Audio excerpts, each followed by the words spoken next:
ఈ రోజు ట్రేడ్ ఎలా చేశానో చెప్తానంటే ప్రీవియస్ డే ఏమైందో చూద్దాం. ముందుగా ఫ్రైడే అనేది మనము సెల్లర్స్ ఉన్నారని అనుకున్నాము. ఇక్కడ బయింగ్ సైడ్ అనేది ట్రేడ్ అనేది తీసుకుని స్టాప్ లాస్ అనేది కొట్టింది. ఇక్కడ సెల్లర్స్ ఉండి ఉంటారు, అలాగే ఇక్కడ సెల్లర్స్ వచ్చి ఉంటారు, ఇక్కడ బయ్యర్ ఉండి ఉంటాడు, వాళ్ళ స్టాప్ లాస్ దీనికి మార్కెట్ అనేది వచ్చింది. ఇక్కడ సెల్లర్ ఉండి ఉంటాడు, ప్లస్ ఇక్కడ బయ్యర్ సెల్లర్ ఇద్దరు ఉండి ఉంటారు BTS తీసుకొని. ఇప్పుడు మనము ట్రేడ్ ఎలా ప్లాన్ చేయొచ్చు అంటే, ఒకవేళ గ్యాప్ డౌన్ అనేది ఓపెన్ అయింది అనుకోండి, మనము బయింగ్ సైడ్ అనేది ట్రేడ్ అనేది తీసుకుంటాం. ఎందుకంటే ఈ సెల్లర్స్ దీనికి మార్కెట్ అనేది ఖచ్చితంగా పైకి వెళ్తుంది. ఒకవేళ ఫ్లాట్ అనేది ఓపెన్ అయింది అనుకోండి, మనము వెయిట్ చేద్దాం. వెయిట్ చేసి ప్రైస్ యాక్షన్ బట్టి మనము ఎంట్రీ అనేది ప్లాన్ చేద్దాం. ఒకవేళ గ్యాప్ అప్ అనేది ఓపెన్ అయింది అనుకోండి, మనం సెల్లింగ్ సైడ్ అనేది ట్రేడ్ అనేది తీసుకుందాం. ఎందుకంటే ఇక్కడ వీళ్ళ స్టాప్ లాసెస్ అనేటివి హిట్ అయిపోతాయి. కాబట్టి మనం వెయిట్ చేసి మనం ట్రేడ్ అనేది చేద్దాం.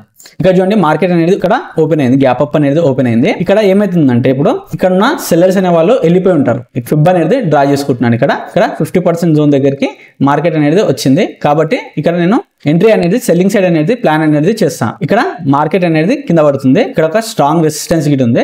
ఈ రెసిస్టెన్స్ ని బ్రేక్అవుట్ చేసింది అనుకోండి, బ్రేక్అవుట్ చేస్తే మనము సెల్లింగ్ సైడ్ అనేది ప్లాన్ అనేది చేద్దాం. ఇక్కడ చూడండి, రీటెస్ట్ చేయడానికి వస్తుంది మార్కెట్.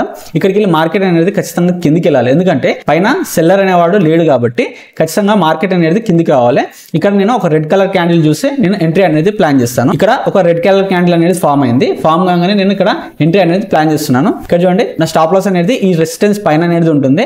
నా టార్గెట్ అనేది 140 పాయింట్స్ అనేది పెట్టుకుంటాను. ఇక్కడ నా టార్గెట్ అనేది హిట్ అయిందో లేదో చూద్దాం. ఇక్కడ చూడండి, నా టార్గెట్ అనేది హిట్ అయిందండి. ఇక్కడికి వెళ్ళి మార్కెట్ అనేది పైకి అనేది వెళ్ళొచ్చు, లేదంటే క్లోజింగ్ ప్రైస్ ని బ్రేక్ డౌన్ అనేది చేసి పైకి అనేది వెళ్ళొచ్చు. ఇలాంటి చార్ట్ ట్రేడింగ్ కాన్సెప్ట్స్ గురించి లైక్ చేసి సబ్స్క్రైబ్ చేయండి.